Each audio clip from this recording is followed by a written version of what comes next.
Hello and welcome to Monday's edition of Cracking the Cryptic, where we're going to be taking a look at a puzzle by the great James Sinclair today. This one is called Studious, and apparently it is wonderful. Only 2 stars out of 5 difficulty. So yesterday we had a 1-star puzzle. Today we've got a 2-star. This one I think was created as part of an exercise that's been going on in the Sudoku community about imposters, started by Skojo.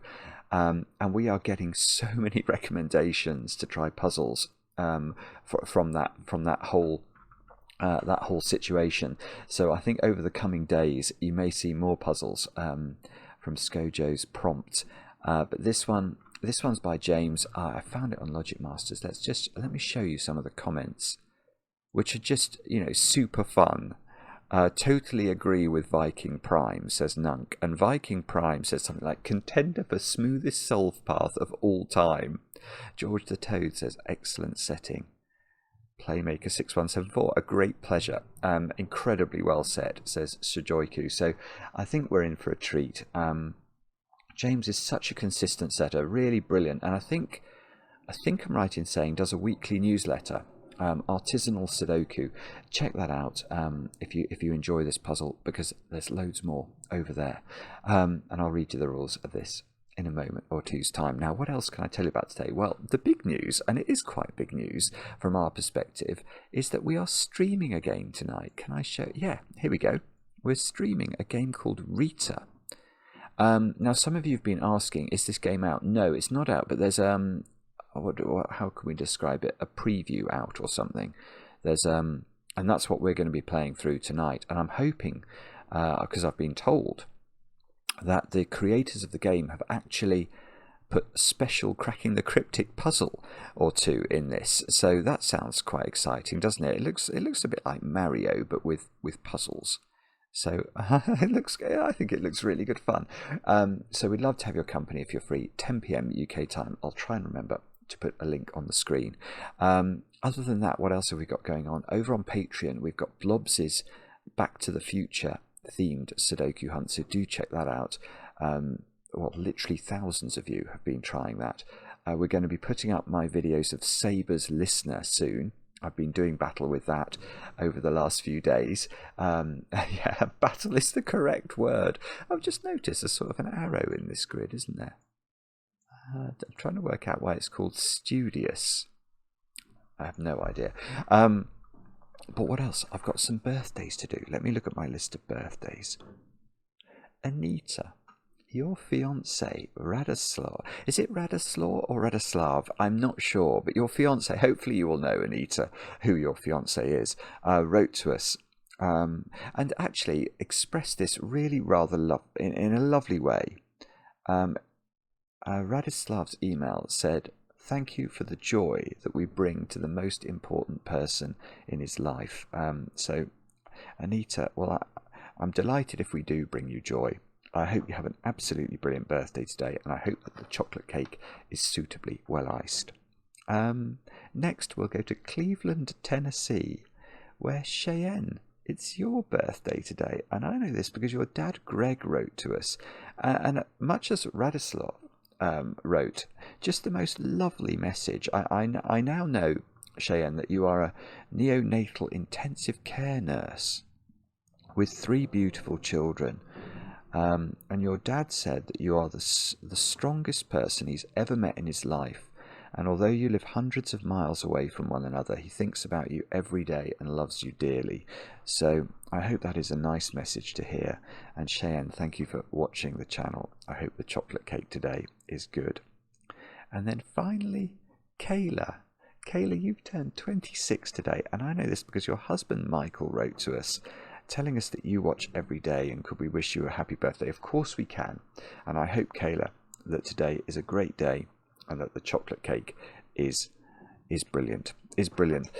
Most chocolate cake is brilliant, providing there isn't too much cake. One of those quandaries in life. Anyway, with all that said and done, let's have a look at what Studious is all about with James Sinclair in the driver's seat. The rules are as follows. We have got normal Sudoku rules apply. So we have to put the digits 1 to 9 once each in every row, every column, and every 3 by 3 box. The sum of the digits along an arrow is equal to the digit in the connected circle. So we've only got short arrows today. So if this was a 1 and this was a 2, you go, actually let's not use 2. 1 plus 5 equals 6 is how that could work along an arrow. Then German whispers.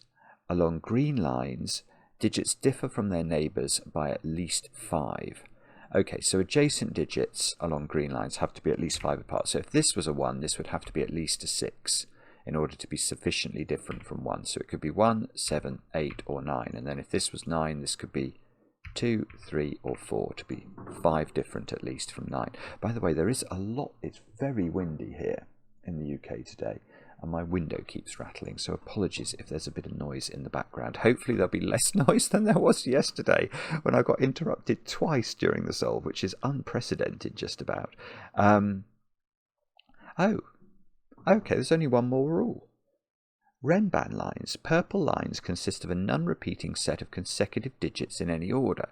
So if this square's a 1, then we know that this line, because it must be a consecutive set of digits, this has to be the digits 1, 2 and 3, and they can be in any order, so it could look exactly like that. They are all the rules. Do have a go. The way to play is to click the link under the video as usual, but now I get to play Let's Get Cracking. I mean, okay, I think we probably start with these staples, do we? In boxes 1 and 9. And we can use some of the secrets that we know about German whispers to at least deduce something about these arrows, I think. Because let's deal with German whisper secrets. The most important secret is that you can never put 5 on a whisper. And that's because if you do, the next digit is impossible. It needs to be 5 different at least from 5. And you can see if we go downwards, we immediately hit 0 or negative numbers, which aren't eligible for Sudoku. And if we go upwards, we hit double-digit numbers, and they aren't eligible for Sudoku. So no 5s on green lines. That's a very immediate conclusion, isn't it? Actually, that's really rather. That's given me a digit. That's got to be a 5 now by Sudoku, because where's 5 in box 3? It can't go on the green line. We've just said that, so that's got to be 5. There's got to be a 5 up here. There's got to be a 5 in there. But I think we can go a little bit further than that by thinking about how polarity is going to move as we go around the staples. And what do I mean by that? Well, every digit, because we can't put 5 on a green line, every digit on the green line is either going to have the quality of being below 5 or above 5. And the crucial thing to realise is that you have to alternate. So let's say that this digit was below 5. Can this digit also be below 5? Well, obviously not. The furthest these two could be apart would be if they were 1 and 4. And 1 and 4 are not at least 5 apart. So this would have to be on the other side of 5. It has to be a high digit. And then this digit couldn't be 6, 7, 8, 9, could it? This would have to be lower than 5. So you can see what you get is low, high, low, high, low, high. But of course it could go the other way. It could be high, low, high, low, high, low. But it will be one of those things. But what that means, if we look at this line, it's of length 6. And we know that those 3 digits are all going to be of some, they're either going to be all low or all high. And then the other digits are going to be the opposite. So this staple uses up 3 lows and 3 highs. And that means that this arrow down here has a high digit on it. It has a 6, exactly 1 high digit as well. It has a 6, 7, 8 or 9. Now where are we going to put that? Because it's also got 1 low digit on it. Obviously the high digit is going to have to go in the circle, isn't it? It's going to have to be the sum of the number 5 and the low digit that is not on the staple. And the same logic must apply here as well. Now, so there's definitely a 5 in one of those 2 cells. Now I was going to say, yeah, no, it's possible these numbers are the same. I was wondering whether they could both be the same number. So say they were both 9. I think that is possible, because you can absolutely put 9 on a green line. It doesn't suffer from the same problems as 5. So So I'm not actually quite sure what to do with that. I'm scanning around, trying to spot what this might mean. I think... yeah, I do sort of see what might be going on here, actually. It's something to do with 4s and 6s, I think. That might be wrong, but I'm quite intrigued by this, the shape of this line. Now, this is not a German whisper, to state the obvious. This is definitely a Renban, isn't it? Which means that it's a consecutive set of digits, but it's length 6. So we know that this line contains 4, 5, and 6, definitely. How do we know that? Well, let's imagine there was a 9 on this line, which is the highest digit we could put on it, then what would it contain? It would contain the digits 9, 8, 7, 6, 5, and 4, because it's got to be a consecutive series. Now, if on the other hand it contained the lowest digit it possibly could, which would be a 1, it would contain 1, 2, 3, 4, 5, and 6.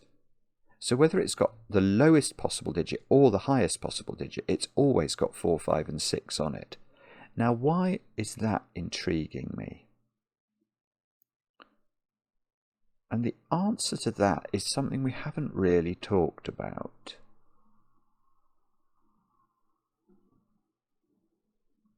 And that's to do with the staples here. Where on this staple can we put the digits 4 and 6? And you might say, why is he thinking about 4s and 6? Well, it's because the third secret of German whispers, I've only got 3. I've done 2. First one is you can't put 5 on them. The second one is that they alternate.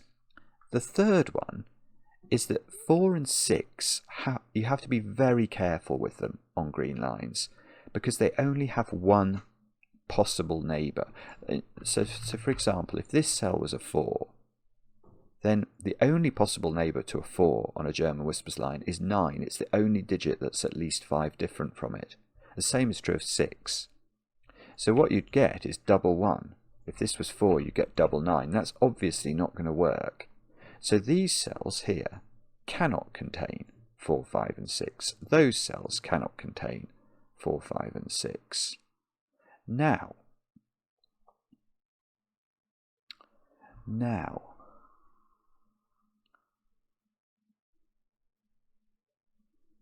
yeah, there's so the only places that 4 and 6 can go are either on the arrow, but I can only put one of them on the arrow. Because if I do decide I'd love to put a 4 on this arrow, where am I putting it? The answer is going to have to be in the tip of the arrow. It's going to be on the sort of stem bit of the arrow, isn't it? With a 5, and this is going to be a 9. If, on the other hand, I decide I want to put 6 on the arrow, it's going to have to be the high digit, and this is going to be a 1-5 pair. So I can put one of them on the arrow, and I think I must put one of them on the arrows. So where this is going, I think, is I'm going to prove these digits are different, because let me complete the thought process. What would happen if I put neither 4 and 6 or 6 on this arrow? You can see immediately 4 and 6 are going to have to be in these cells, aren't they? In box 1. But that means 4 and 6 are going to be here.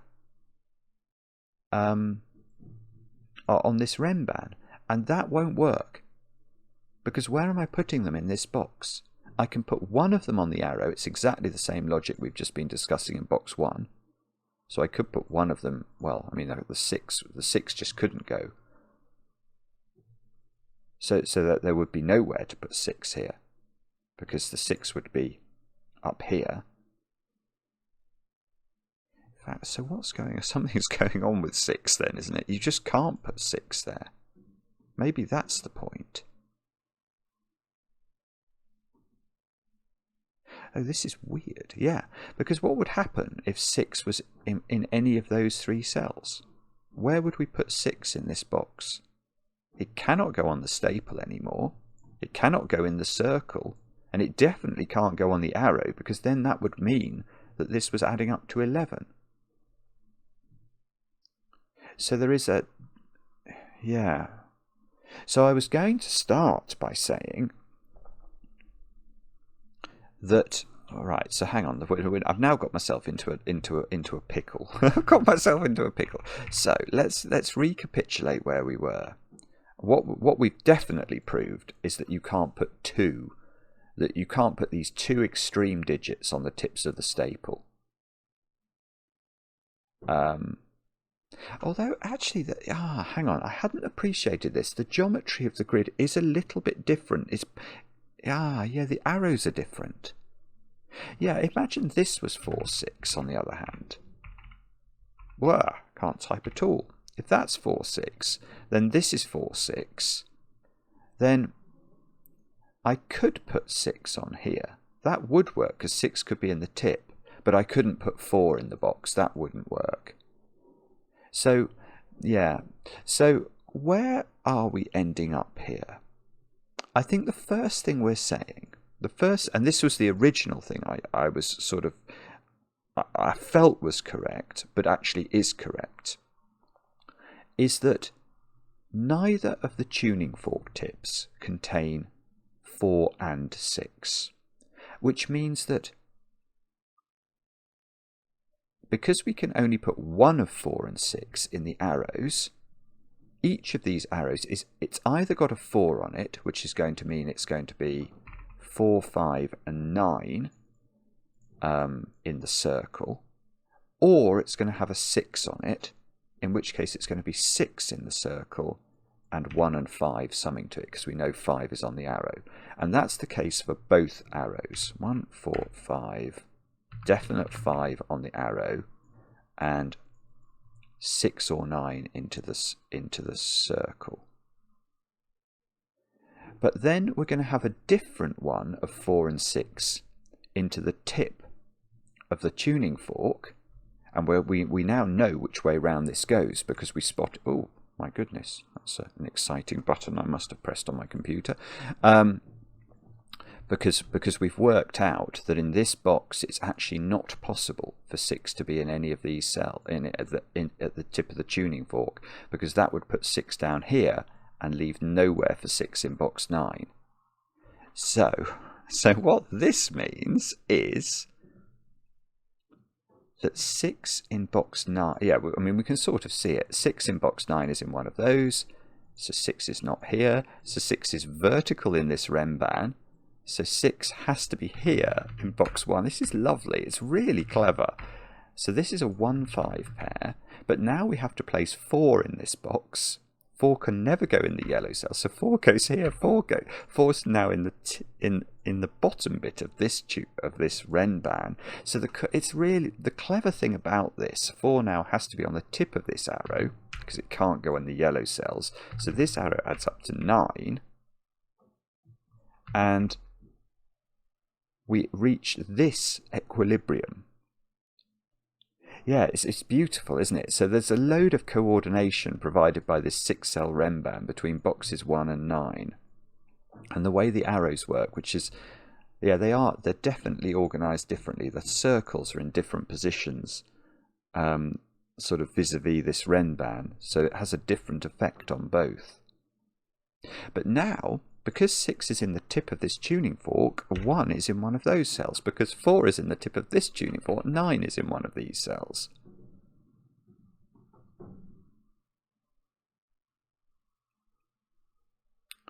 Now, yeah, we can go much further than this, actually. This is beautiful. Yeah, because what we should do now is to use our knowledge about whispers. So, we can now see, if we look at this tuning fork, where are we putting 7? Let's think about that. What can partner a 7 on a whispers line? We need digits that are at least 5 different. So we could have a 1, that's 6 different, or we could have a 2.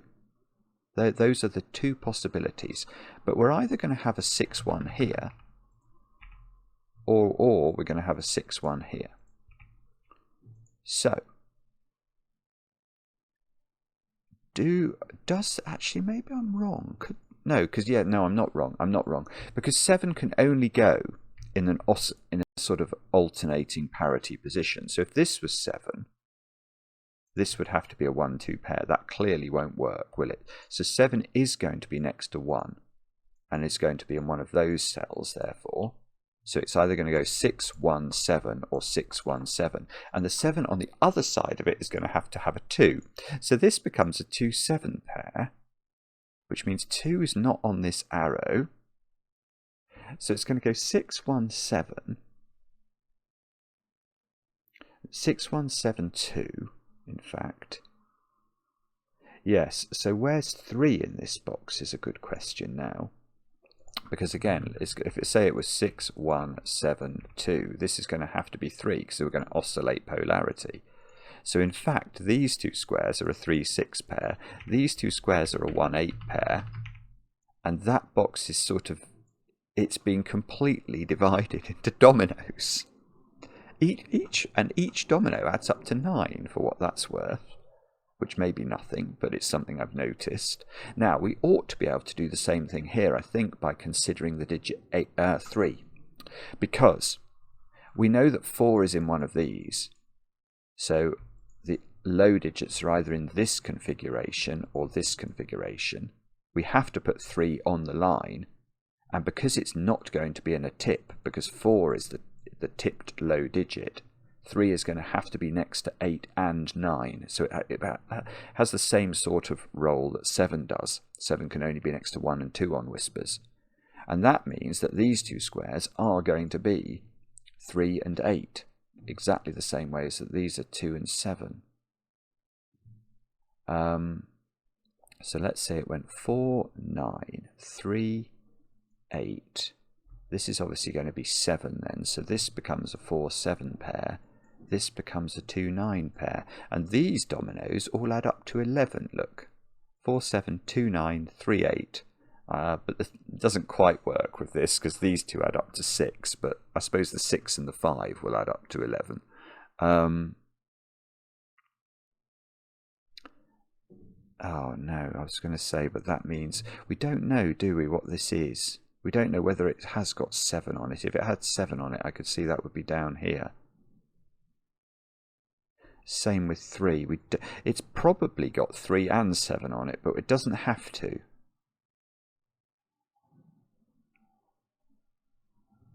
Right. So we may need to go further afield now.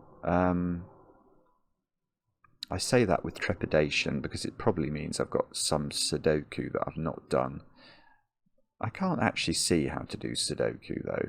5. Oh, yeah, here's something. This Renban is an extreme Renban.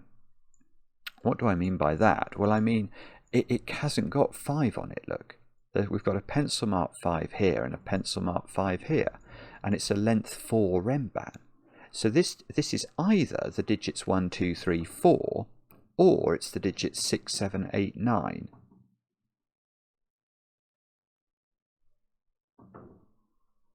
And that must be... So this digit here is going to see all of that. So if the sort of indigo colour, if this colour was low, this digit couldn't be 1, 2, 3 or 4 because it would see all of them on the Renban. It couldn't be 5, it couldn't be 6, it couldn't be 9. It would have to be 7 or 8. And if this, on the other hand, was 6, 7, 8, 9, then this couldn't be 6, 7, 8, 9 or 5, or 1 or 4. So it would be 2 or 3.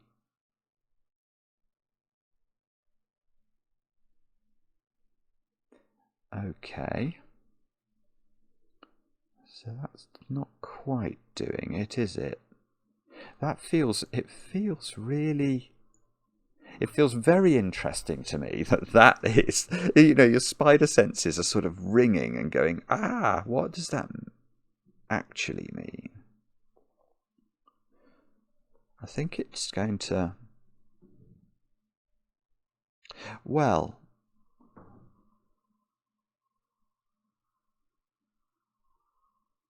no, I do see. I nearly see. I do see a bit. I do see a bit what that means.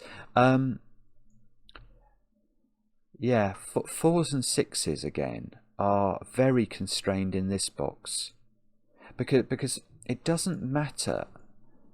Yeah, this one's doing the same thing as that one, in fact, but it's just doing it in a slightly different way. So this one and this one, they both have an effect on 4 and 6.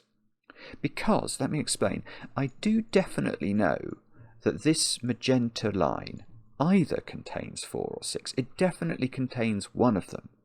But whichever one it contains, it has an effect on box 3. Because, let's say this is low, and 1, 2, 3, 4. Then I've got 4 looking at it from here, which means there's a 4 in here. So where do I put 4 in box 3? And the answer is there, because 4 is so constrained on Whispers lines. It can only go in the very tips of Whispers lines. Well, Whispers lines that are confined to one Sudoku box anyway. So 4 couldn't be here by Sudoku, it couldn't be here by Sudoku, it certainly can't be in the middle of the line, so it would be here. But what would happen, on the other hand, if this was high? Well, if this was high, where's 6 on it? There's a 6 here, so 6 would be in this domino, and 6 in this box. Again, it's the same point. 6 has to go here because it can't go in the middle of the green line. So, although we don't know, or maybe some of you do know, but I don't know whether this is low or high, I do know that that digit is extreme. Or, well, that digit is a very constrained digit on the Whisper in box 3, and that means this digit is 1 or 9, which is nearly good, isn't it? So if this was 4, this would be 9. Actually, I wouldn't learn anything about box 9 that way. Oh no, I would. No, okay, it's not box 9, it's box 1. Yeah, that's beautiful. It's at no, it is actually beautiful. Yeah, no, it works beautifully. Right, imagine that this was 4, because it isn't. If this was 4, this would be 9, but what would we do? Remember, there's a horizontal domino in box 1 that's a 4 and then a 9. Well, the point is that because this is 4 now, this would be a 4 and a 9, and it would break there. That's really lovely. It's really weird, actually, but quite lovely. So there's no way this can be a 4, so it has to be a 6. And if it's a 6, well, not only is this a 1, which that does do something, actually. That does do something. So that's 1 and that's 6 now. So we can just, oh, that's 3 in the corner, that's 3 in the spotlight, losing its religion. But much more excitingly than that, we remember this digit here was caused to be here by the fact that it had appeared on the indigo line. So this has now got to be 6, 7, 8, 9, which means that there's a 6 in one of those. There is no 9 in one of these. I shouldn't probably use indigo. I know some people find it difficult to see the colours in the background. Maybe can I get away with red? Is that okay? I hope so. Right, this can't be 7 or 8 now because it sees them. So this is 2 or 3. We can complete the Whisper now. Well, maybe not complete it, but we know how it oscillates polarity. This has to be a high digit, and it's not 6 or 7. So that's 8 or 9, and this is 2, 3, or 4. And it's not 4 because I've got 4 down there. So I've got all my... No, I haven't. Oh, I have. Well, I have sort of. Where are my low digits in column 7? Where's 1? It can't go there. So it has to go there, and that's on a 3-cell Renban. That has to be a consecutive set of digits. So this has to be 1, 2, and 3. I don't know what that means. This has to be 7 or 8, because it can't be 6. 6 is on the Renban looking vertically at it. Yeah, this is so well set. It really is. This is just a. I tell you what it is. It's a quintessential James Sinclair puzzle. It's really clever. You know, in the way that he can make the digits bounce backwards and forwards. It's almost like no one else. It's brilliant setting. But look at this cell now. Now, what we worked out before is that in some direction, this was starting 4, 9, 3. But in the other direction, it's then going to go 7, 2, 8. Well, this can't go 7, 2, 8 here because that cell's going to break. So this has to not be 7, 2, 8. It has to be the 4, 9 strand. So 4, 9, 3, 8, 2, 7, 3, 2, 9. This is going very well. No, that doesn't. Does it work? 4, 7, and 8 left a place in box 3. It feels like that should be resolved, doesn't it? It probably is resolved. Where's 3 in row 3 is a good question. It's got to go there, and that's on the whisper. So these two squares now have to be 8 and 9. They're the only two digits that are 5 different, at least from 3. So this digit's now forced to be a 7, which means we can take 7 out of all these. This has now become a 6, 8 pair, which bounces back up here and gives us a 9, which gives us that digit, this digit, 7, 4, 8. Good grief.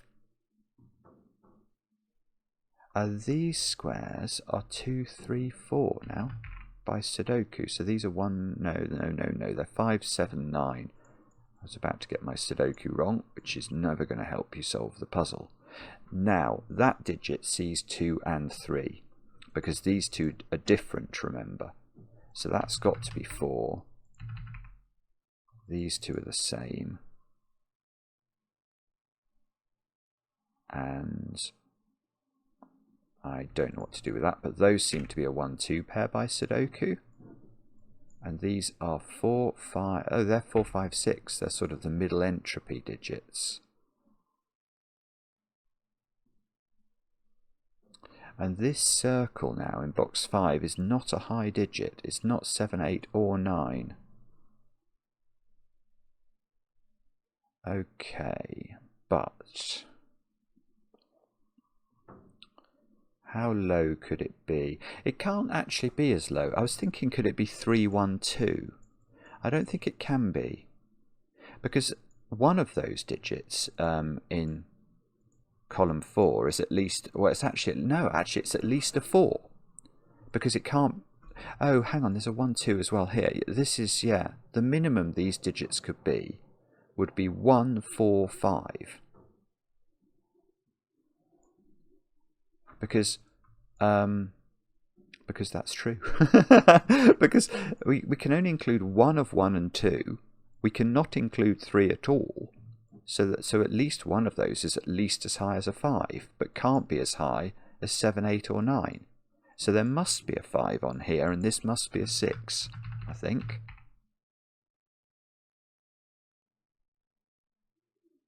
And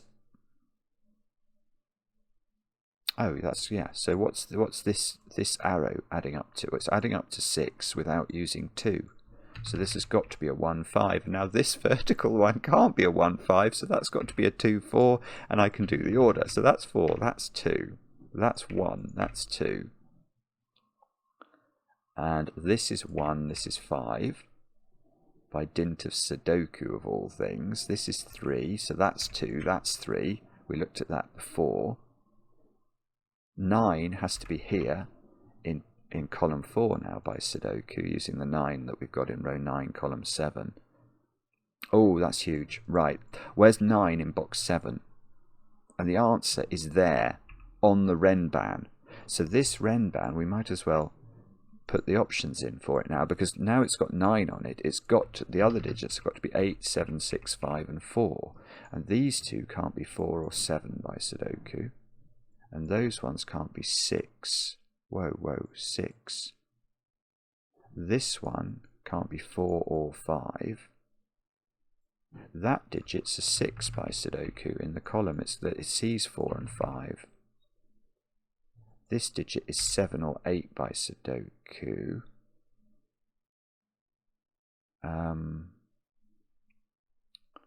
Now, what does that mean? This one can't be 8. That one can't be 8 either. This one can't be 6. Slowly but surely. That's a 5 by Sudoku. We're sort of slowly but surely. This one has to be a 6 now. It's seen all the other digits. I will just check that. 4, 5. It can be 6. So 4. Does it see 4, 5, 7, and 8? And the answer is yes. So that is 6. Which means this is 6 by Sudoku. Just 6, 6, and this 6 here. Right, what do we need in row 7? We need 3 and 8. Well, we can do that. That's got to be 8, that's got to be 3. So now this is an 8. So one of these is an 8. The 8 on the Renban is not in box 7. It's in one of the other 2 positions. But can we do anything with that? The answer is, I don't know. Probably. Oh, actually there is a way. Yeah, there is something we can do here. Yeah, here is a point. What's this corner digit? Oh, in fact, I know what this digit is. Yeah, okay. This corner digit here, obviously it sees the entirety of this 6-cell Renban, which we know contains 987654. So the corner digit is 1, 2, or 3. Well, it sees 1 and it sees 3, so I think that's got to be a 2, which actually doesn't seem to be doing anything, but it does sort of do something. Because now we can ask, where's 5 in box 7? And I don't know the answer to that, as usual, but it's definitely on the Renban, and it can't repeat on the Renban. So this can't be another 5, that's got to be 8, which means this has got to be 7, which means this is 8, this is 8, this is 6. Who was it? Was it Viking Prime who said this was the smoothest Sudoku ever? I know what he means. It's ridiculously clever, this. It's and ridiculously smooth. So 5, this is 5 or 7, this is 5, 7 or 9. These squares are now apparently a 4, 5 pair. Somehow that's not resolved. These squares here are 3 and 7. That is resolved by that 3. So that digit is not 7 anymore. These 2 digits have got to be 2 and 4, which we can do. That's fine. 2, 4, 4, 5, 1, 7 pair. 5 in the middle of the puzzle, which is so often the case in variant Sudoku. In this column we haven't put in 8. In this box we haven't put in 1. Okay, that's got to be a win for the goodies, hasn't it? Where do we go from there? Don't know. I tell you something. We need to put 3 in column 1. I think it can only go there. So this cell is 1 or 5. We've got to put 2 into box 4, and I think it can only go here. So this is naked, I think. If we look at column 3 and ask what we've got left to place, we've got 4, 5 and 9, and this cell sees everything apart from 9. So that might do the puzzle, you know. That's really going to be, that's huge. It's just doing it. 5, 4, 5, 1, 1. Yeah, I mean, if I haven't made an error, it's just filled itself in. We didn't have to do anything. That's incredible. Right, is it correct? Yes, it is. That was absolutely lovely. What a puzzle. We've had some amazing puzzles recently. And I love puzzles like this. You know, they're so rewarding when you sort of start to see how the communication around with the geometry works. It's brilliant, James. It really is. Absolutely lovely. Oh, I will just mention, if you enjoy James's puzzles, not only should you check out his artisanal Sudoku newsletter, but also you can check out, we have an app dedicated to James's puzzles. It's one of our recent Sudoku worms. We've got more coming out soon. We've got Fistamafel coming out. It could even be out today. We're just waiting on the App Store and Android, etc., to release them. But we've already released Marty Sears and James Sinclair's one, and we've got Fistamafel and Jugglers coming out imminently.